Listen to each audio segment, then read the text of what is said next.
નમસ્કાર દર્શક મિત્રો, બુધવારે આ સુંદર સવારે આપનું સ્વાગત છે. આપણી સાથે ગુજરાતના વરિષ્ઠ પત્રકાર અને એથી આગળ વધીને જેમણે છેલ્લા 2 વર્ષમાં એક મોટા ગજાના રાજકીય વિશ્લેષક અને ટુ ધ પોઈન્ટ જેમના અવલોકનો હોય છે એવા એક રાજકારણને સમજતા નિષ્ણાત તરીકેની પોતાની છબી ઊભી કરી છે. ગુજરાતના રાજકીય વિશ્લેષકોમાં મને જો કોઈ પૂછે કે આજે શિરમોર કોણ ગણાય, તો હું જરા પણ અચકાયા વગર કહું કે જગદીશભાઈ મહેતા. સ્પષ્ટ વક્તા છે, ચોખ્ખી એમની વાત હોય છે, ક્લિયર વિઝન છે અને જે અને તે બંને બાજુ ગોળ ગોળ વાત નહીં કરવાની એમની એક આવડત છે. એણે જગદીશભાઈને આજે આ વિશિષ્ટ સ્થાને લાવીને મૂક્યા છે. આજે આપણે જગદીશભાઈ સાથે ચર્ચા કરવી છે કે ગોપાલ ઇટાલિયા ચૂંટાઈને તો આવ્યા. જગદીશભાઈએ તો પહેલા દિવસથી કહ્યું હતું, એ નહોતા ઊભા ત્યારે કહ્યું હતું કે ગોપાલ ઇટાલિયા ચૂંટાઈ આવશે, અને ગોપાલ ઇટાલિયા ચૂંટાઈ આવ્યા. વાત એટલેથી નથી પતતી. હવે એક નાની વાર્તા જગદીશભાઈ કહેવી છે મારે. મુંબઈમાં એક વેપારી હતો અને એને થોડી નાણાં ભીડ હતી, એટલે હનુમાનજીના દર્શન કરવા જાય અને પછી હનુમાનજીને એ વિનંતી કરે કે ગુજરાતી શેઠીઓને મુંબઈમાં રહેતો હનુમાનને હાથ જોડી રોજ રોજ કહેતો કે દયાળુ બાપ, સમજો મારી ભીડ, એક 5,000 આપો તો ટળે બધી પીડ. હવે સસ્તા સોંઘવારીનો જમાનો હતો એટલે કાઉન્ટર ઓફર એ કરે કે દર શનિએ પૂજા કરું, પાઈનું તેલ લાવી તારા ચરણોમાં ધરું. હવે આ રોજ જાય માથું ખાય. હનુમાન એક દિવસ ક્રોધિત થયા. રોજ રોજ આવું સાંભળી હનુમાનને ચડી રીસ, પથ્થરમાંથી પેદા થયા, બોલ્યા નાખી રીડ, અલ્યા મૂર્ખ, મારી પાસે જો હોત 5,000 તો બંધાવત ને એક હોજ કે જેમાં તેલ ભરીને ધુબકા મારે રોજ. તો હવે આ ગોપાલભાઈ હનુમાનજીના રોલમાં આવ્યા છે, પ્રજા પેલા વેપારીના રોલમાં છે, જે રોજ કઈનું કઈ માગવાની છે. એમણે આપવાનું હતું, આપી દીધું છે. આ પરિસ્થિતિમાં 2 પ્રસંગો મેં જોયા. એક, સહકારી બેંકમાં ઠગાઈ થઈ. કેટલાક જે લોકો ખાતેદાર નથી એમના ખાતામાં પણ લોન ડિસ્બર્સ થઈ ગઈ. કેટલાકે જેની એમની જે એસેસમેન્ટ હતું, ધારો કે 30 રૂપિયાનું એસેસમેન્ટ હોય તો 70 રૂપિયાની લોન ડિસ્બર્સ થઈ ગઈ. અને આમ મોટું કૌભાંડ કરી અને 2 કરોડ રૂપિયા કાઢી લેવામાં આવ્યા છે બેંકમાંથી. એની એ બધાને લઈને રજૂઆત કરવા ગયા ત્યારે વાત કરતા હતા.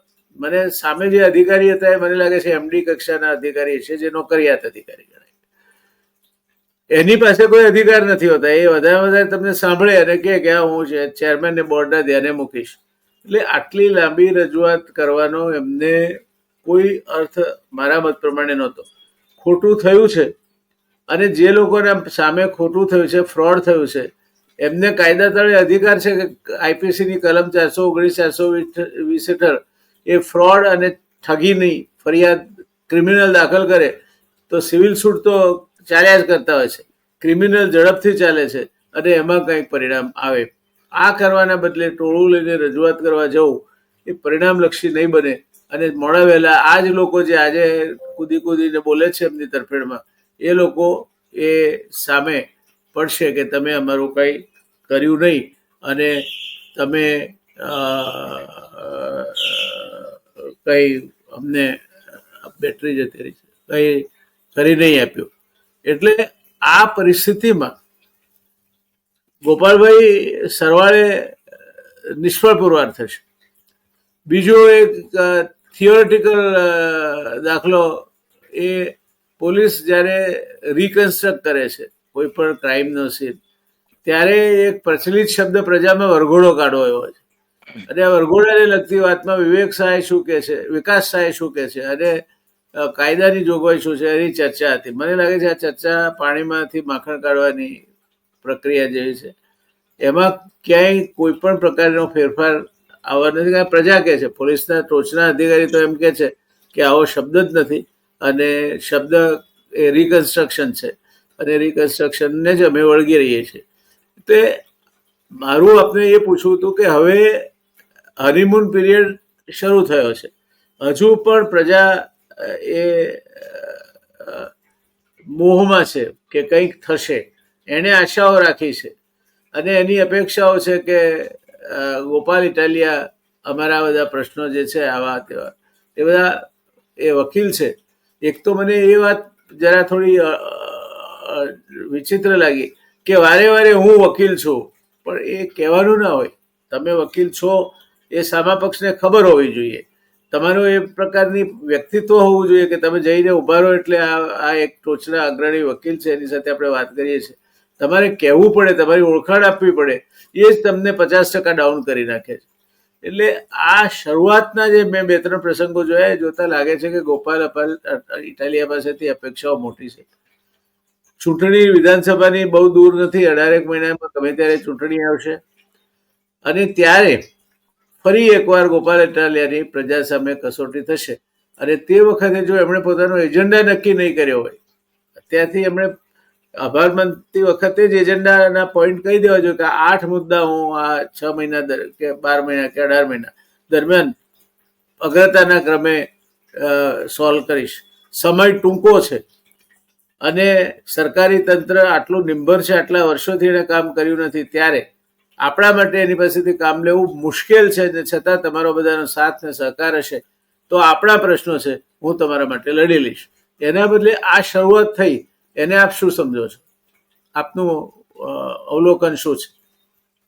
વ્યાસ સાહેબ, આપ તો અનેકો ગણા મારાથી વિદ્વાન છો ને રાજકારણને સક્રિય રીતે રહ્યા છો, એટલે કહું છું રાજકારણીઓને એક વાતની બિલકુલ ખાતરી હોય છે કે લોકોની યાદદાસ્ત બહુ કમજોર હોય છે.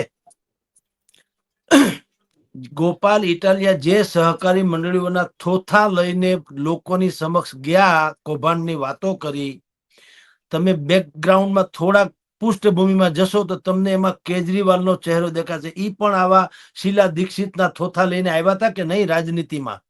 જી, પત્રકાર પરિષદની સામે આવા જ પત્રો એને બધા આમ થોથા બતાવે, આમ લહેરાવે. કોઈ જાત તપાસ નથી કરતું. પત્રકારો પૂછતા નથી કે લાવો તમે મને બતાવો તો શું તમે બતાવો. આમ બતાવે એટલે ઈ ક્યાં બ્રહ્મ વાક્ય છે, પણ બતાવતા હતા આમ જ કેજરીવાલ, मेरे पास सभी डॉक्यूमेंट है, मेरे पास सभी एविडेंस है, मैं अगर मैं चुनाव में आता हूं और जीत भी जाता हूं तो शीला दीक्षित समझिए दूसरे ही दिन से वो जेल में जाएगी. गया कोई दी? केजरीवाल માંડ માંડ છૂટ્યા હમણાં. બેન નું તો કઈ થયું નહીં દિવંગત ત્યાં સુધી. કેજરીવાલ હમણાં માંડ માંડ છૂટા, એ જામીન ઉપર છે. પણ જ્યારથી કેજરીવાલ જીતી ગયા, એના વિપક્ષને વાત કરો, કોઈએ કીધું દિલ્હીમાં કે ભાઈ તમે તો એવી વાત કરતા હતા કે અનિલ અંબાણી, મુકેશ અંબાણી, અદાણી, શીલા દીક્ષિત, ઓલા ભાઈ ઓલિમ્પિકમાં હતા જે સુરેશ કલમાડીકર, આ બધાના અબજો રૂપિયા વિદેશોની બેંકમાં છે ને આમ ને તેમને બધા ઓલિમ્પિકમાં પૈસા ખાઈ ગયા છે એશિયાડમાં ને, એટલે હું ભાંડા ફોડીને જેલમાં નાખી. તો કોઈ દિલ્હી વાળાએ પૂછ્યું ભાઈ તમે ઈ બોણી ક્યારે કરવાના? કીધું કોઈએ નહીં. શું કામ? ભૂલવાડવાની ક્ષમતા એનામાં હોય છે.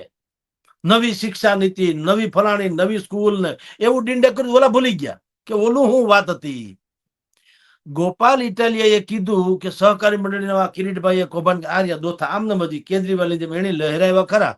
હવે જોનારા ઓલા કહેતા તો દીવાના, ઓલા બી સુનતા બી દીવાના. ઈ પતી ગયું, હવે જીતી ગયું, હનીમૂન પીરિયડ આવ્યો, આભાર વિધિ શરૂ થઈ. ગોપાલભાઈએ શું કીધું? મારે વિસાવદર પંથકમાં 1000 જેટલા ગોપાલ ઇટાલિયાને તૈયાર કરવા છે, જેને સોગંદનામું શું અને પંચનામું શું એ ખબર પડે. કારણ કે સરકાર આપણને એટલા માટે હેરાન નથી કરતી કે આપણે લોકો નાલાયક છીએ અથવા તો લાયક નથી, આપણને ખબર નથી પડતી એટલે મુલાજીમો જે હોય છે એ આપણને હેરાન કરે છે. તમને ખબર હોય કે તમારો હક શું, તો તમે હકને બે ધડક માગી શકો. એ હકની હું વકીલ છું, હું ભણેલો છું, એટલે મને ખબર છે. પણ મારા જેવા જો 1000 ગોપાલ ઇટાલિયા તૈયાર થાય તો વિસાવદરની જનતાને કોઈ કરતા કોઈ અન્યાય કરી શકે નહીં. હવે આ નવો આખો આયામ છે, ધારો કે એમાં ઓલી મંડળી વાળી વાત એક કોર રહી જાય. કે હવે ગોપાલ ઇટાલિયા 1000 તૈયાર કરે, ઈ 1000 ગોપાલ ઇટાલિયા તૈયાર થશે તો ઈ ગોપાલ ઇટાલિયા બનતા બનશે. આ ગોપાલ ઇટાલિયા છે એ 1000 ગણા તાકાત વાળા થઈ જાય, એમાં ના નહીં. એટલે નંબર 1. નંબર 2, આપે જેમ કીધું તેમ કે ઈ એક અધિકારી પાસે જાય છે, ટોળા લઈને જાય છે અને કે છે કે જુઓ આ કૌભાંડ થયું. પણ આપે જ બરાબર શબ્દ વાપર્યો. ઈ હું કહું કે ઈ કર્મચારી છે, ઈ શું કે ભાઈ મને કાંઈ ખબર નથી, તમને જો આમાં કૌભાંડ લાગતું હોય તો તમે કરો ફરિયાદ, અને કા ચેરમેન ને કયો. હું તો મુલાજીમ સામાન્ય કર્મચારી છું, મને જેમ લાગ્યું સહી કરી. મારો કોઈ આમાં રાઇટ્સ કે અધિકાર કે એકાધિકાર છે નહીં, કે વિશેષાધિકાર નથી. તમે ચેરમેન સાહેબ ને પૂછો. હવે ગોપાલને ઈ પૂછવું નથી, સમજી લ્યો. કેજરીવાલને શીલા દીક્ષિતને જેલમાં નાખવાય નહોતા, એને અદાણી અંબાણીની સંપત્તિની જાંચ કરાવવી પણ નહોતી, સમજી લ્યો. પણ હવે ભૂરકી છાંટવી એને શું કરી લ્યો. તો આ ગધેડો થઈ ગયો વિસાવદરમાં, ગામ ગધેડો કહેવાય. કિરીટભાઈ ભ્રષ્ટાચારી. કિરીટભાઈએ પોતે કીધું કે આ જે કઈ ભ્રષ્ટાચારની તમે વાત કરો છો ઈ મારા આવ્યા પહેલાની વાત છે.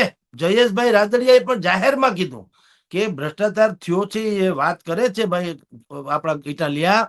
ઈ એમ કે કિરીટભાઈએ ચેરમેન પદું સંભાળ્યા પહેલાની વાત છે. ઉલટાના કિરીટભાઈએ તો આવી અને આ ફડચામાં ગયેલી જિલ્લા બેંકને નફો રળતા કરી છે. પણ હવે તમે જુઓ આમાં કોલાહલ છે ને, માઇકમાં બોલે એ સંભળાય, 10,000 ઓડિયન્સ હું બોલે એ ન સંભળાય. એક બહુ મોટી જેમને કહું ભાગવત સપ્તાહ હોય ને, એમાં મેઇન એક વક્તા હોય ને, બીજા આમ પોથીના ગોરબાપા હોય, પોથી હોય બંને બાજુ, ખબર ને 20, 25, 25 જે હોય 11 પોથી 21 પોથી, ઈ પોથીમાં મિની ગોરબાપા બેઠા હોય.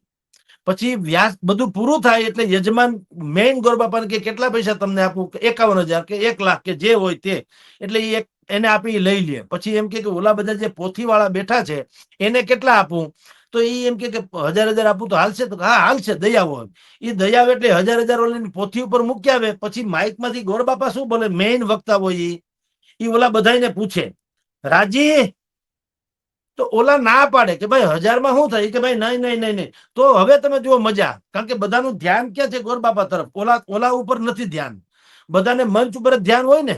એટલે આ ગોરબાપા શું પૂછે, રાજી, ઓલા ના પાડે. તો તોય ગોરબાપા શું કે, તો બસ તમે રાજી રહેવા જોઈએ. એટલે ઓલા ના પાડે છે, એ તો જુઓ.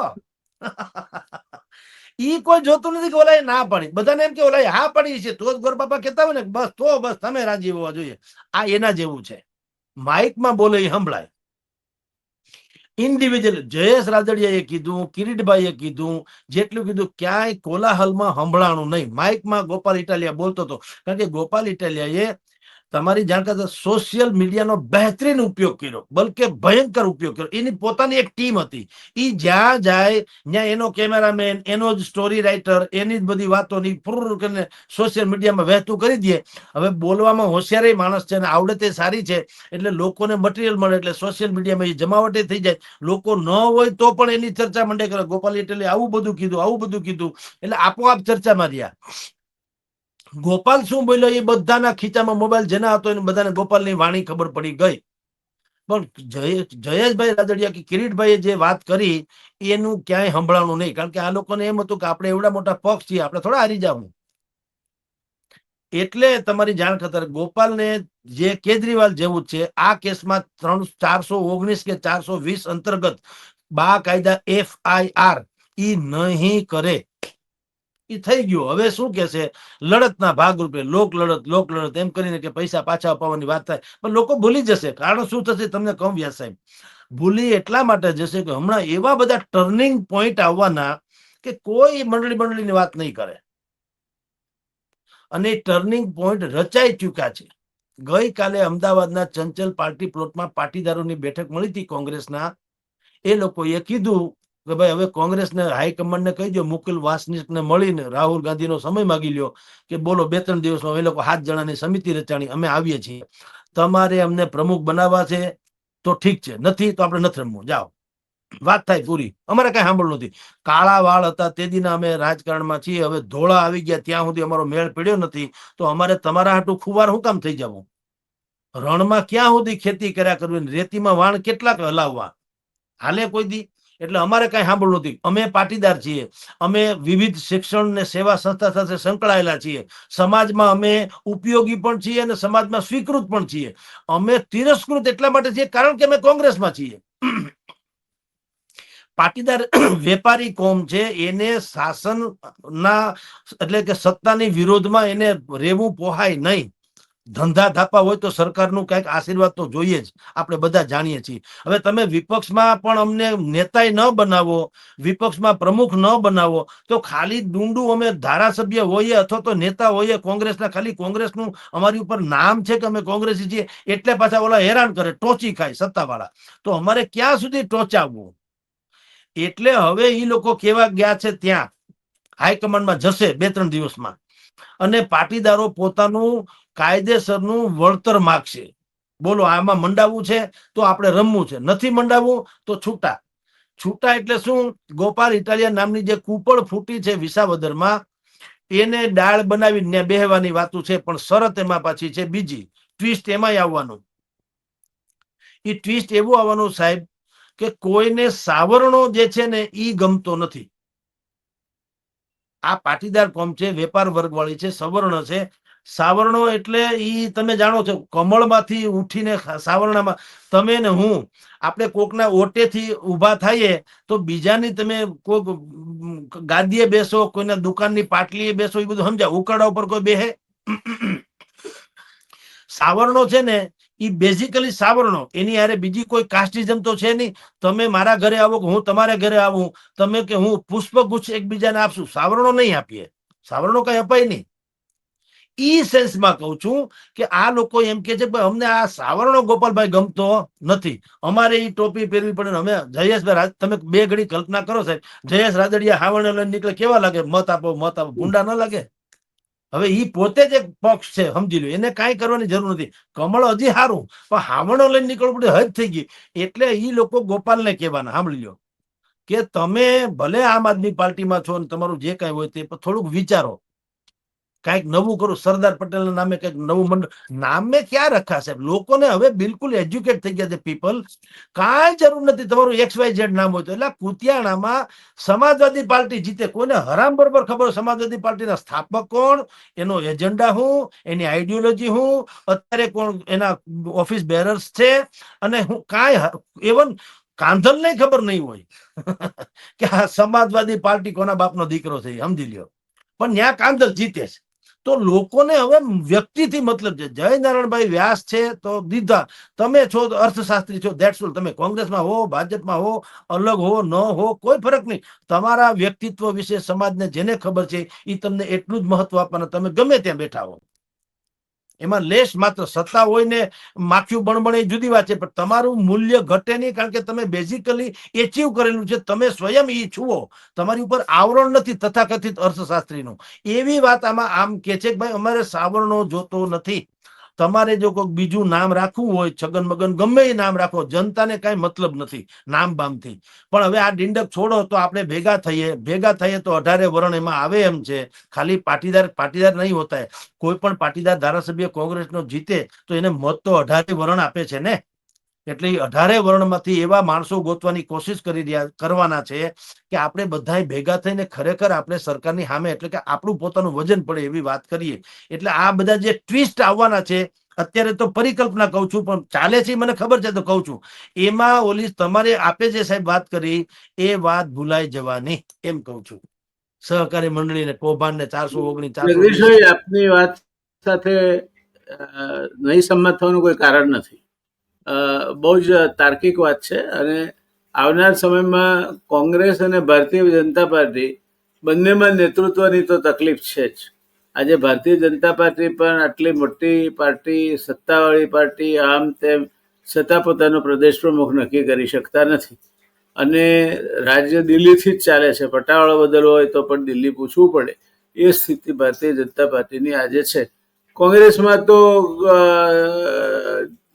કશું કોઈના માથે મોડે જ નથી. શક્તિસિંહે બાજુ પર મૂકી દીધું, પણ બાકી રાજ્યભરમાં નેતૃત્વ કરે એવા નેતાઓ માટેના દાવેદારો છે. લાલજીભાઈ છે કે ભાઈ વીરજી ઠુમર છે કે બીજા દાવેદારો છે, પણ પાન ગુજરાત જેને નેતૃત્વ કહી શકાય એવું નેતૃત્વ કોંગ્રેસ પાસે નથી. એટલે ગુજરાતનું રાજકારણ ભારતનું જે દિશામાં જવાનું એ દિશામાં જાય, તો ગુજરાતનું રાજકારણ એક આમૂલચૂલ પરિવર્તન તરફ જઈ રહ્યું છે, જેમાં નરેન્દ્રભાઈના નેતૃત્વ વગરનું ભાજપ અને જે આજે વમળમાં અટવાયેલી કોંગ્રેસ, એ બે વચ્ચેની તડાફડી બોલશે. તો આ વિધાનસભાની જે ચૂંટણી આવશે એ ચૂંટણીમાં આપ શું માનો છો? સૌરાષ્ટ્રને લાગે વળગે છે ત્યાં સુધી અત્યારે 40 પાટીદાર ધારાસભ્યો છે, અને પાટીદાર ધારાસભ્યો હોવાથી પાટીદારોનું જો ભલું થવાનું હોત તો 40ના બદલે 4 હોત તો પણ થઈ શક્યું હોત. એટલે એના થકી નંબર વધશે એટલે એમનો અવાજ સંભળાશે એવું માનવાને પણ તાર્કિક કારણ કોઈ દેખાતું નથી. તો આપને શું લાગે છે, શું મુખ્ય વિચારધારા શું હશે જે બધાને આકર્ષે? પાટીદાર વેપારી કોમ છે, ખેડૂત કોમ છે, સમાજ સેવામાં પણ એનું સ્થાન છે, બધું બરાબર, પણ શું મુદ્દા હશે આપને લાગે છે? અને ઇટાલિયા પાયાનો પ્રશ્ન, જેને $1 મિલિયન ક્વેશ્ચન કહેવાય, એ છે કે ઇટાલિયા આમ આદમી પાર્ટી છોડીને આ પ્રકારના કોઈ સાહસમાં અથવા તો આ પ્રકારના રીઓર્ગેનાઇઝેશનમાં જોડાવા તૈયાર થશે ખરા? એના માટે વ્યાસ સાહેબ, એક તો હજી આપણી પાસે 1.5-2 વર્ષનો સમય છે, આ 2.5 વર્ષ જેવો. રાજનીતિમાં આપ તો જાણો છો, એક ક્ષણની ભૂલ કે એક ક્ષણ તક ઝડપવાની વ્યવસ્થા, એ બે બહુ માયને રખતી હૈ. થોડી ભૂલ કરો તો તમે ક્યાંનો ક્યાં. જે લાલકૃષ્ણ અડવાણીજી નાયબ વડાપ્રધાન કક્ષાના હતા અને વડાપ્રધાન થઈ એવી ક્ષમતા વાળા હતા, જેને કારણે ભારતીય જનતા પાર્ટી સત્તાના સિંહાસને બેઠી, એક જીનાની મજાર ઉપર જઈને સેક્યુલર વાદી તરીકે શું બોલી ગયા, એ શબ્દ એને અભૂતપૂર્વમાંથી એવા ભૂતપૂર્વ બનાવી દીધા કે ક્યારેય વર્તમાનમાં આવી નથી. રાઈટ? આને કહેવાય એક ક્ષણની ભૂલ. તો રાજનીતિમાં, ગુજરાતની રાજનીતિમાં અત્યારે 2-2.5 વર્ષનો સમયગાળો છે.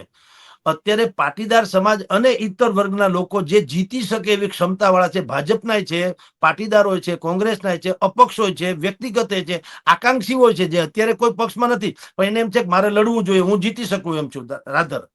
એ બધા શું કે છે, તમે જેમ પ્રશ્ન છે એનો જવાબ પોઈન્ટ ટુ પોઈન્ટ આપું. $1 મિલિયન પ્રશ્ન છે કે શું ગોપાલ ઇટાલિયા આમ આદમી પાર્ટી છોડી શકે? હવે જુઓ, રાજકારણમાં સબકુછ, everything is fair in war and love, એમાં કોઈ ખોટું નથી. પણ અત્યારે તમે હમણાં આગળ ગોપાલને ધારો કે આપણે લઈએ ડિબેટમાં, તો એમ કે સાહેબ આ તો મૂર્ખ જેવી વાત છે, એમ જ કહેશે કે જગદીશભાઈ આ કોઈ પ્રશ્ન જ નથી, આ તો બિલકુલ બાલિશ વાત છે, વાહિયાત છે, તર્કહીન છે, આવું કઈ સંભવ નથી, વગેરે વગેરે. શું કામ? કે હજી બધું કાચું પાકું છે, કઈ થયું નથી, તો કોઈ માણસ જીભ કચરી ન દે. પણ પછી ધારો કે જાડુ થાય, જેમ જેમ ફંડ પણ એકત્રિત મંડે થવા, 200-500 કરોડ રૂપિયા આવી જાય કોઈ ચોક્કસ જગ્યાએ, અને કેટલાક નેતાઓ કમિટ કરી દે, ભાજપના પણ કોંગ્રેસના પણ, જે જીતી શકે એમ જ હોય. દાખલો આપું તમને, જયેશ રાદડિયા ફોર એક્ઝામ્પલ, ધારો કે એને મંત્રીમંડળમાં નથી લેતા અને હજી એને વિસાવદરની સજાના ભાગરૂપે એમને રાખે છે, અને સહકારી ક્ષેત્રમાં પણ ચંચુપાત કરવાની શરૂઆત થઈ જાય, તો તમે શું માનો સાહેબ? તો હકીકત છે જયેશ રાદડિયા કઈ સહન તો ન કરે. એટલે એ લોકો, એવા લોકો જે છે, એ કઈ ગોપાલ ઇટાલિયાને પગે લાગવાનો પ્રશ્ન જ નથી આવતો. ગોપાલ ક્યાં ને જયેશભાઈ ક્યાં, સમજી લો. એટલે એ શું કે, દાખલા તરીકે કે ભાઈ આપણે કમિટમેન્ટ, તારામાં આવવાનું, પણ મારી બેઠકે આ ને હું જીતું તો ફલાણું મંત્રી, વાત થાય પૂરી, તો આવું. હવે કમિટમેન્ટ ડીલ આવું જયારે ચોક્કસ પ્રકારે ગોઠવાઈ જાય, અડધું પડધું, અને પૈસા જમા થઈ જાય, એજન્ડા નક્કી થઈ જાય, ત્યાં સુધી બધા કહેશે કે આવું કઈ હોય દિંડક કોઈ ગોપાલ કોઈ આમ આદમી પાર્ટી છોડે? શું વાત કરો જગદીશભાઈ? અને બીજું કે જયેશભાઈ રાદડિયાને કોઈ પડતા મૂકે, અરે કોંગ્રેસમાં વર્ષો કાઢને કે એ કોઈ દી છૂટે? આ બધું આમનામ હાલશે ક્યાં સુધી? કારણ કે 2.5 વર્ષ છે. પણ 2.5 વર્ષમાં જ્યાં સુધી વરહદીમાં 6 મહિનામાં, અત્યારે તો હનીમૂન પીરિયડ આપે કીધું એમ ચાલે છે ભાઈનો આભાર વિધિ વાળો, એ દિંડક પૂરું થશે પછીથી આનું મનોમંથન શરૂ થશે. કારણ કે આખું ગુજરાત તલસી રહ્યું છે બહેતરીન વિકલ્પ માટે. અત્યારની સરકાર છે, ભલે અત્યારની કહું છું, હવે રીસફલિંગ થાય ને કોઈ સારા માણસોને રાખી લે જે એક્ટિવ છે ને, તો જુદી વાત છે. અત્યારથી તો ભગવાન બચાવે. એ સરકાર જે છે પોતે માને છે કે હું સરકાર છું, કોઈને ખબર નથી. આવી સરકાર કરતા તો એમને હારા. તમારી જાણ આપે જગદીશભાઈ કહ્યું કે સારા માણસોને રાખી લે, તો મને ભારતીય જનતા પાર્ટીના અત્યારના ચૂંટાયેલા ધારાસભ્યો છે એમાંથી એક 12 કેબિનેટ મંત્રી થાય એવા 12 નામ કહેશો આપ? સાહેબ અત્યારના જે છે એમાં સરકારમાં છે એમાંથી કોઈનું નામ અપાય એમ નથી. તો પણ પછી બનાવશે ક્યાંથી? કહું છું, ધારાસભ્યો તો 43 જેટલા પાટીદાર ધારાસભ્યો છે અને 161-62 ટોટલ ધારાસભ્યો છે ભારતીય જનતા પાર્ટીમાં. તો હું જી. તમને એમ કહું, અમરીશ ડેર દાખલા તરીકે, હાલો, અમરીશ ડેર, હીરાભાઈ સોલંકી, આ બધા આવા અનેકો નામ તમને કહું કે જે ઇન્ડિવિજ્યુઅલ કેપેસિટીમાં જીતી શકે એમ છે વ્યક્તિગત, જેમ કે જયેશ રાદડિયા દાખલા તરીકે કહું છું, બરાબર. હા. પ્રભાત દુધાત, હવે ભલે પ્રભાત દુધાત કોંગ્રેસમાં છે એટલે હારે છે, વિરજી ઠુમર કોંગ્રેસમાં છે એટલે હારે છે, કિરીટ પટેલ જીતેલા પાટણના ધારાસભ્ય છે ઈ, પણ એ કોંગ્રેસમાં છે, પણ એને પાછું પદ મળ્યું, ધારાસભ્ય છે, પણ બીજું તો કઈ છે નહીં, સમજી લ્યો. તો એને સત્તા મળે. તો આવા જેટલા લોકો છે કે જે ઇન્ડિવિજ્યુઅલ કેપેસિટીમાં પોતાની મેળે જીતી શકે એમ છે, એ લોકોનો શંભુ મેળો ભેગો થાય, સમજી લ્યો. અને મજાની વાત શું છે, ગોપાલ અત્યારે લોકપ્રિય છે એમાં કોઈ સંશય નથી, રાઈટ. લોકોને ગમતું શું નથી, જો આમાં બધામાં પ્રોબ્લેમ કેવો છે, બધાને પક્ષ નડે છે. આ તો ગજબ ન કહેવાય, નહીં તો પક્ષને કારણે કેટલાક તરી જવા જોઈએ, એને બદલે પક્ષને કારણે મરી ગયેલાની સંખ્યા વધુ છે ગુજરાતમાં. આ પાટીદારના જેટલા કોંગ્રેસી પાટીદારો છે, તમે કલ્પના તો કરો કે કાળા વાળ હતા ત્યારે કોંગ્રેસ જોઈન્ટ કર્યું, ધોળા આવી ગયા ત્યાં સુધી 30 વર્ષ વિપક્ષમાં, 30 વર્ષનો યુવાન ઈ કોંગ્રેસ જોઈન્ટ કર્યું, 60 વર્ષ સુધી વિપક્ષમાં, હવે તો એના અડધા કબરમાં પગ ગણાય. હવે કેદી મંત્રી બને, કેદી એનો મેળ પડે. અને હવે કઈ સેવા બેવાનું માધ્યમ, એ તો બધા હવે ભૂલી, એવી કોઈ કેસેટ સાંભળવા તૈયાર નથી કે રાજકારણ સેવાનું માધ્યમ. સેવા છે ને ઈ છે ને બાયપાસ છે, થાતા થઈ જાય તો જુદી વાત છે, સમજ્યા, બાય પ્રોડક્ટ. પણ બેઝિકલી તો દરેકને પોતાની કેરિયર બનાવવાની હોય છે. તો હવે કોઈ માણસની પાસે ટાઈમ નથી. આ ફાસ્ટ ફૂડ નો યુગ છે, 5-5 વર્ષ કોણ રાહ જુએ. એટલે તમને કહું છું, ભાજપમાં હાસ્યામાં ધકેલાયેલાઓ, ગ્રુપિઝમનો ભોગ બનેલાઓ, મૂળ ભાજપના વિચારધારકો, એ લોકો કોંગ્રેસના પણ મૂળ કોંગ્રેસી ભલે, પણ ઇન્ડિવિજ્યુઅલ કેપેસિટીમાં જીતી શકે એવા લોકો હવે પાર્ટીના નામે ખુંવાર થવા માંગતા નથી. હવે પોતે પોતાની જે ક્રેડિબિલિટી ઊભી એને કરી છે એટલા વર્ષોની, એને ઇન્ક્રેઝ કરીને એનો ટૂંકમાં વળતર માંગવાની તૈયારીમાં છે.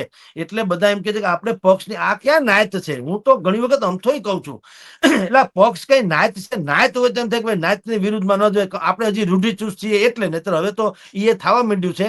પણ રૂઢિચુસ્ત આપણી સંસ્કૃતિ જે છે એટલે એમ થાય ભાઈ નાયતમાં જો ફુવા અને માસા અને કાકા અને કાકી જેવા ગમે એવા હોય તો આપણે એને સહન કરી લઈએ, ભાઈ કુટુંબ છે ને, ક્યાં વાંધો. માસા રિહાવા હાટું જ હોય, ફુવા રિહાવા હાટું જ હોય, એ પાત્ર જ એવા છે, તો આપણે એને હાચવવા પડે. એમ નાયત હોય તો ઠીક છે, આ તો પક્ષ છે, તો પક્ષ તો કેરિયર વાળી વાત છે. હું આજે હેડલાઇન દૈનિકમાં છું, કાલ મને ટાઈમ્સ ઓફ ઇન્ડિયા બોલાવ, મને વાંધો હું એમાં, હું મારે ક્યાં તો એમાં આખી લિંગ પરિવર્તન કરાવવાનું નથી, ધર્મ પરિવર્તન કરાવવાનું નથી, આઈડિયોલોજી બદલાવી નથી. મારે તો પત્રકાર છું, અમુક મોટું સ્થાન મળે તો વધારે લોકોને હું કઈ કહી શકું, જો હું સારો હોઉં તો, ખરાબ હોઉં તો જવા દો. તો મને એમાં કાંઈ છોછ ન હોય. એટલે હવે આ બધા નેતાઓ જે છે એ બધાનું મનોમંથન આ ટાઈપનું છે સાહેબ, કે જે પોતે વ્યક્તિગત જીતી શકે એમ છે, તો આપણે શું કામ પક્ષને કારણે હારવું એમ. જી સર. તો આ પરિસ્થિતિ જે આપ વર્ણન કરો છો એમાં આપના વિશ્લેષણ પ્રમાણે ગુજરાતમાં નહીં ભાજપ નહીં કોંગ્રેસ એવું ત્રીજા જ પરિબળનો ઉદય થાય એવું આપને લાગે છે? અને નહીં આમ આદમી પાર્ટી, ઈ પણ. હા, નહીં આમ આદમી પાર્ટી. હા, એવું એક કોકટેલ જો થાય તો આશાનું કિરણ. તમે એટલી વસ્તુ લખી રાખજો વ્યાસ સાહેબ, ગોપાલ ઇટાલિયા ભલે જીતી ગયા અને ભલે અત્યારે બધા ગોપાલ મારો પારણીએ ઝૂલે, પણ આમ આદમી પાર્ટીના નામે જે દિવસે મત માંગવા નીકળશે એટલી ફતેહ નહીં મળે, ના મળે. ગેરંટી લખી. શું કામ? આમ આદમી પાર્ટીની જે શાખ હતી, પ્રતિષ્ઠા હતી, જેના કારણે હતી, એને જ એનો બેડાગર કરી નાખ્યો કેજરીવાલ સાહેબે. ઈ ગોપાલ ન બોલે, કારણ ગોપાલ શું કે આદરણીય આદર્શ પુરુષ એવા કેજરીવાલજી, કારણ કે એને છૂટક્યા નહીં ઈ શિસ્તના કારણે.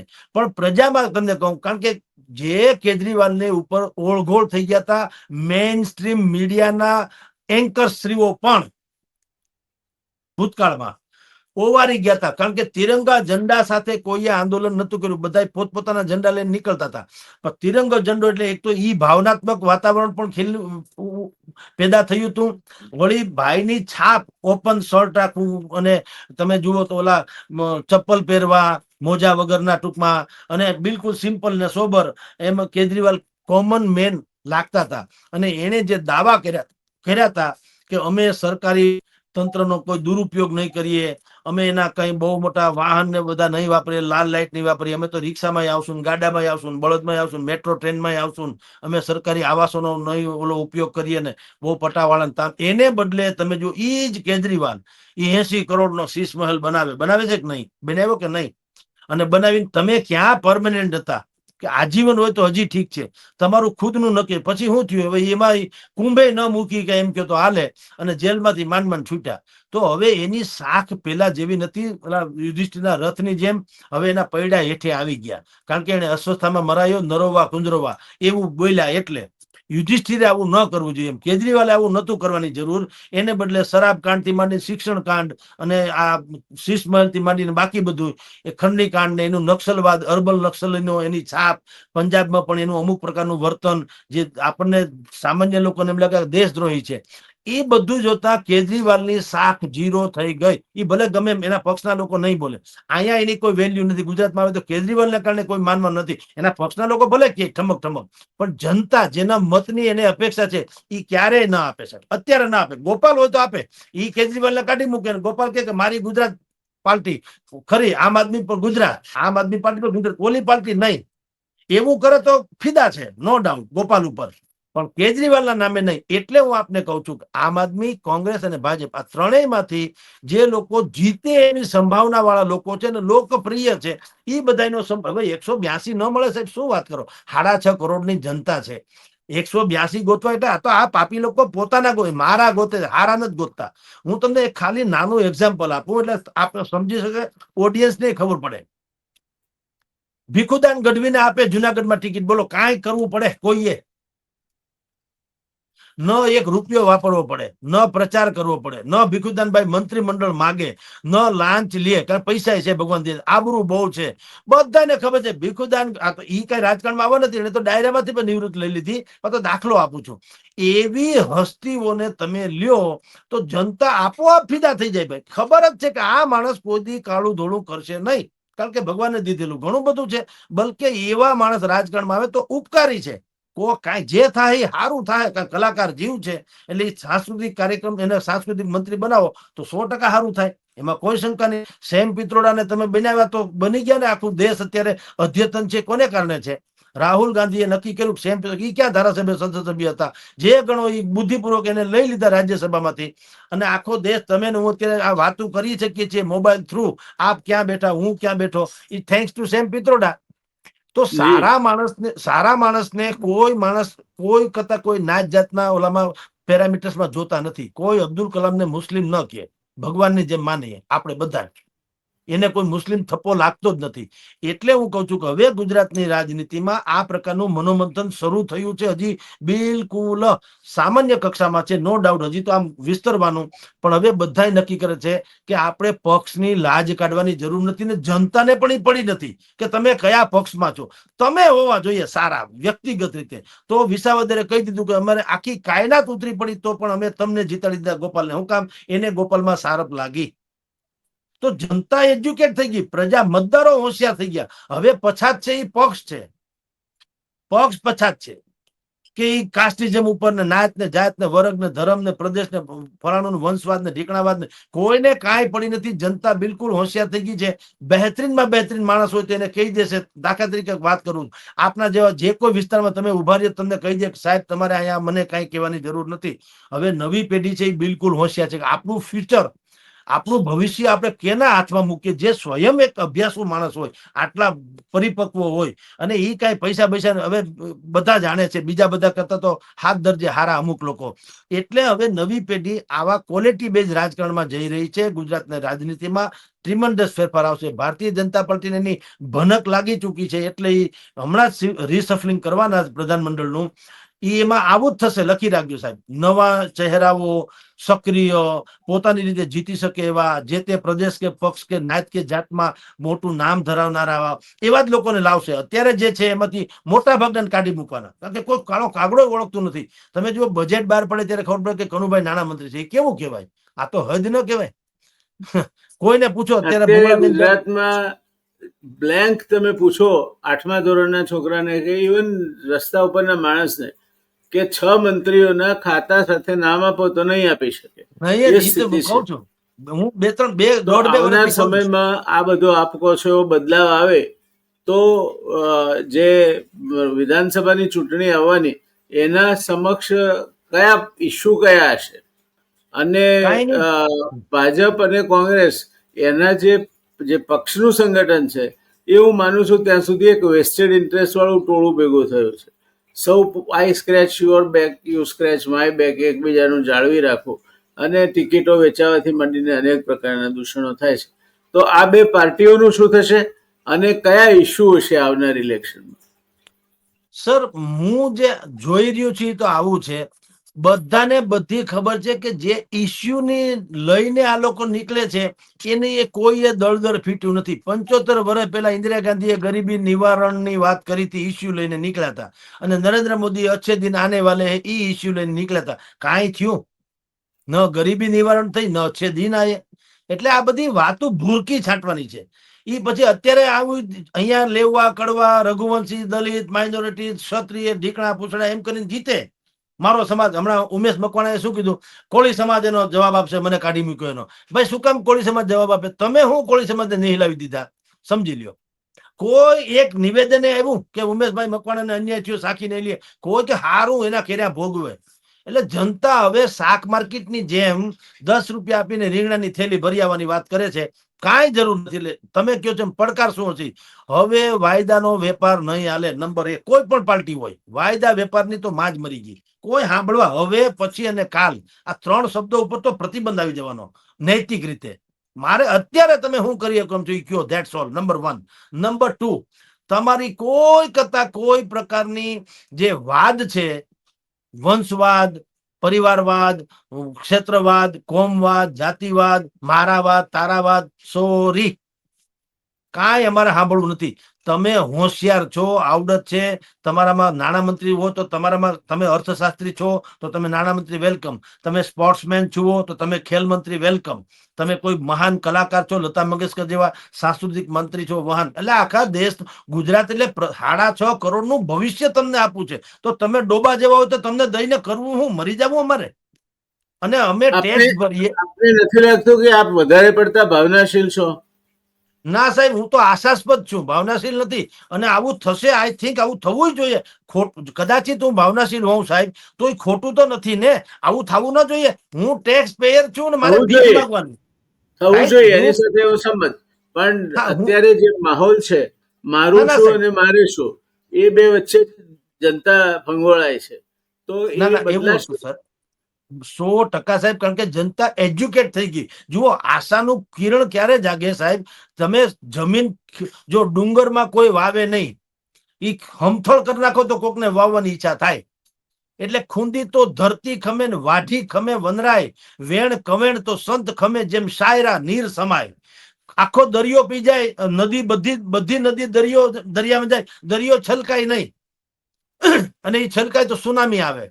એમ હવે એજ્યુકેટ થઈ ગઈ જનતા. તમે આ મોબાઈલ યુનિવર્સિટીએ બધાને માનદ ડિગ્રી આપી દીધી, પીએચડી ની. હવે લોકોને ખબર પડી ગઈ કે પ્રધાનની કે ધારાસભ્યની કે સંસદ સભ્યની કે કોર્પોરેટરની શું મર્યાદા હોય છે. ગ્રાન્ટ થી વિશેષ એક પાવલાનું કામ ઈ કરાવી શકતા નથી. હું ધારાસભ્ય બનું, મને 2 કરોડ રૂપિયા ધારો કે ગ્રાન્ટ ના મળતા હોય, એ હું બાકડા કે જે નખાવી દઉં નખાવી. બાકી હું મારા ગામમાં એમ કહું હાલો બધાને નળિયા હોનાના કરી નાખો, એવું કઈ હાલે નહીં. એવું કઈ હોય નહીં. તો નરેન્દ્ર મોદી ન એમ કહી દે એક કામ કરો, ગોંડલ છે ફલાણાભાઈ નું, જાફરાબાદ જગદીશભાઈ નું, પોરબંદર છે પરસોત્તમભાઈ નું. એવું થોડું હોય. આ તો લોકતંત્ર છે. અટાણ સુધી આયલું. તમે કહો છો હું ભાવનાશીલ છું, પણ અટાણ સુધી શું કામ આયલું ખબર છે? કારણ કે પ્રજા એજ્યુકેટ નહોતી.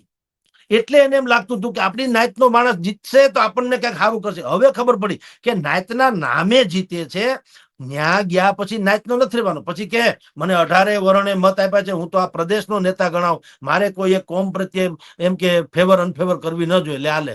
તો એ પેલા નહીં બોલે, હવે બોલે. એ હવે બધાને ખબર પડી ગઈ કે આ બધા કાચીડાની જેમ રંગ બદલે છે. એટલે હવે શું કરે છે, જનતા જ નક્કી કરે છે. ભાઈ આપણે આપણી તકદીર લખવી હોય તો આપણે 250 ગ્રામ ગાંઠિયામાં શું કામ સુઈ જવું, તાવા પાલ્ટીમાં શું કામ સુઈ જવું, દારૂની એક બોટલમાં શું કામ સુઈ જવું, 500 રૂપિયામાં શું કામ સુઈ જવું, 5 વર્ષના પટ્ટે રાજ આપી દેવું મૂર્ખામી નથી. કારણ કે તમે એક 250 ગ્રામ ગાંઠીમાં ઈ ભાઈ 5 વર્ષમાં કરોડો અબજો રૂપિયા બનાવે અને આપણે ભીખ માંગવાની, એ અમારી ત્યાં રોડ તૂટી ગયા, રોડ બનાવો, એ અમારે સ્કૂલની ફી વધી ગઈ, અમારા છોકરાને બચાવો, એ અમને અહીંયા ટીઆર કાંડ જેવા કાંડ થાય છે, એ અમારા છોકરાને ન્યાય અપાવો. અરે યાર, પ્રજા આમ શું કે લોકતંત્રમાં જનતા જ હાઈકમાન્ડ છે, તો અમે તો કઈ હાઈકમાન્ડ જેવું તો લાગતું નથી. નીકળી ભીખ માંગવાનો ધંધો છે. હવે જનતાને ઈ પોહાતું નથી. તમે હોટલમાં ચા પીવા જાય, એક જ ચા પીએ આપણે, અડધી ચા 10 રૂપિયાની હોય તો 5 રૂપિયાની અડધી ચા, તો આપણે કેવા હાંડ થઈને કહીએ, ભાઈ ફટકો માર, પંખો ચાલુ કર, છાપું લાવ અને અડધી ચા બનાવો આજુ બાજુ નાખીને. હું કામ પૈસા દઈને તમે જાઓ છો?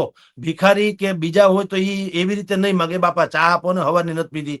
એમ હવે આ ટેક્સ પેયર લોકો જે છે એ બાપા ભાઈ સાહેબ કરવા માંગતા જ નથી. ભાઈ અમે ટેક્સ પેયર છે, મારો હક છે. પગાર માંગતી વખતે મારે ભીખ માંગવી પડે? શેઠને મહેરબાની કરીને પગાર આપશો ભાઈ, એવું હોય? આપણે અમુક એક દી મોડા થાય તો ખખડાવી ના નાખીએ શેઠને, ભાઈ 30 દી મેં કામ કર્યું, કેમ આ વખતે પગાર જમા નથી થયો? એમ હવે લોકો પોતાના ટેક્સ ની વાત કરશે. અમે ટેક્સ પેયર છીએ ભાઈ. આ રોડ કરી તમે કઈ ઉપકાર કરો છો ને? વળી ઈ હું બટન દબાવીને હા કે તમારા ડોમ બોમ તૈયાર થઈ જાય 2 કરોડના, ને પાણીની બોટલ બિસ્લેરી આવી જાય, કાજુ બદામ આવી જાય, સોફા ને ખુરશી ને એસી ને પંખા ને ફલાણું, ઈ બધું શું નાટક છે? એટલે તમે અહીંયા કયો ગરીબ કલ્યાણ મેળો, એ ગરીબ કલ્યાણ મેળામાં તમે 50 લાખના સાધનો આપો બધા ગરીબોને, અને તમારો ખર્ચો ડોમ થી માંડી બધાનો 3 કરોડનો. તે તમે શું હતું? આ તો સત્યાનાશ વાળ્યું. 50 લાખના સાધન આપવા માટે 3 કરોડનો ડોમ બાંધતા હોય તો એવી અમારે શું કામ તમારી? તમે રજનીકાંત જેવા તમારા પોસ્ટર ને, રજનીકાંતે છાનો પડે એવા તમારા પોસ્ટર ને, તમે કોઈ અવતારી પુરુષ હોય એમ તમે આવો ઉપરથી શંખ ચક્ર ગદા પદ્મ લઈને કોઈ ભગવાન અવતાર ધારણ કરતા હોય. હવે લોકોને ગમતું નથી ભાઈ, એ સોરી. કારણ કે જાગૃત થઈ ગઈ જનતા કે ભાઈ આ ધંધો બંધ કરો. તમે આમ કે ડિજિટલ તો ત્યાંથી બટન દબાવીને કરી નાખો ઉદઘાટન, અહીંયા તમારી ભલે તકતી છપાઈ જાય, પણ તમે આવો એટલે ખર્ચો તો જી. છેલ્લો પ્રશ્ન ને છેલ્લી 1 મિનિટ, ગોપાલ ઇટાલિયાનું ભવિષ્ય આપ શું જુઓ છો? જો ઈ પાર્ટી પોતાના નામે કંઈક અલગ બદલાવશે તો ફ્યુચર ઘણું સારું, નહીતર ઈ ધારાસભ્ય રહેશે એના પૂરતું, એની પાર્ટીને ક્યાંય સત્તામાં લઈ આવી શકે અસંભવ. જી ધન્યવાદ. દર્શક મિત્રો, આપણે જગદીશભાઈને સાંભળ્યા. જગદીશભાઈની વાતોમાંથી એક આશાનો અણસાર એવો ઉભો થાય છે કે આ બધું બદલાશે. અત્યારે સામાન્ય માણસ હતાશ છે, નિરાશ છે. એને નથી સરકારમાં કોઈ શ્રદ્ધા, નથી ચૂંટાયેલા પ્રતિનિધિઓમાં કોઈ શ્રદ્ધા. એ દર વખતે આશાથી મત આપે છે, દર વખતે એને વચનો આપવામાં આવે છે અને કંઈ થતું નથી. ગોપાલ ઇટાલિયા એ આ વખતે એક આશાના કિરણ તરીકે ચૂંટાઈ આવ્યા છે અને જગદીશભાઈના કહેવા પ્રમાણે આ એક પરિવર્તનની શરૂઆત છે. ગુજરાતમાં ભારતીય જનતા પાર્ટી અને કોંગ્રેસ બંને પોતપોતાની રીતે નિષ્ફળ ગયા છે, નેતૃત્વ ઊભું કરવામાં નિષ્ફળ ગયા છે અને પરિણામો આપવામાં પણ નિષ્ફળ ગયા છે. ત્યારે જગદીશભાઈ એવું માને છે કે હવે લાયક માણસો ભેગા થઈને રાજ્ય ચલાવે એ પ્રકારની એક ત્રીજી જ વ્યવસ્થા અસ્તિત્વમાં આવવાના ઉજળા સંજોગો ઊભા થયા છે અને એ આવશે. આપણે એમની હકારાત્મકતાને અને આશાવાદને બિરદાવીએ, સ્વીકારીએ અને આશા રાખીએ કે સામાન્ય માણસનું કંઈક ભલું થાય એવું નેતૃત્વ એને સાંપડે. એના પૈસા ખવાઈ ન જાય, એના પૈસા 50 લાખના સાધનો આપવા પાછળ 3 કરોડના જલસા થઈને વેડફાઈ ન જાય અને સૌ હળીમળી સુખ શાંતિથી રહે અને સવલતો જે એને મળવાપાત્ર છે, ટેક્સ આપે છે, એનો અધિકાર છે, તો એ સવલતો માટે એને ભીખ ન માગવી પડે, અધિકાર તરીકે એને મળતી રહે. એ પ્રકારની રાજ્ય વ્યવસ્થા આવનાર સમયમાં અસ્તિત્વમાં આવે તે પ્રકારના સંયોગો જગદીશભાઈ જોઈ રહ્યા છે. આપણે એમના આશાવાદ સાથે સંમત થઈએ અને આશા રાખીએ કે આ સાથે જે વાત એમણે કરી તે પ્રકારની પરિવર્તન, તે પ્રકારની રચના થાય. એક વાત એમણે એ પણ બહુ અગત્યની કહી કે આમ આદમી પાર્ટી સત્તા ઉપર આવે ગુજરાતમાં કોઈ સંજોગો નથી. ગોપાલ ઇટાલિયા ધારાસભ્ય તરીકે ચૂંટાઈ આવે પણ આમ આદમી પાર્ટી ગુજરાતમાં રાજ્ય કરે એવી કોઈ શક્યતા જગદીશભાઈ જોતા નથી. તો બસ આજે આટલે આપણે આ વાત અટકાવીશું.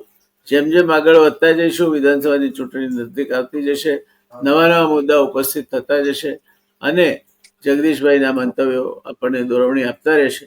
એ આશા સાથે આજની ચર્ચાને હું આપનો દોસ્ત જયનારાયણ વ્યાસ સમાપન તરફ દોરી જાઉં છું. આપને જો આ ચર્ચા ગમી હોય તો આપ આપના મિત્રોને પણ મોકલાવજો, એમને પણ રજીસ્ટર કરીને આપણી સાથે જોડાવા કહેજો અને મળતા રહીશું. ધન્યવાદ જગદીશભાઈ આપના, આપ સમય ફાળવ્યો તે માટે, અને ધન્યવાદ દર્શક મિત્રો, આપે પણ જોડાઈને પ્રોગ્રામ માણ્યો તે માટે. ધન્યવાદ, આવજો.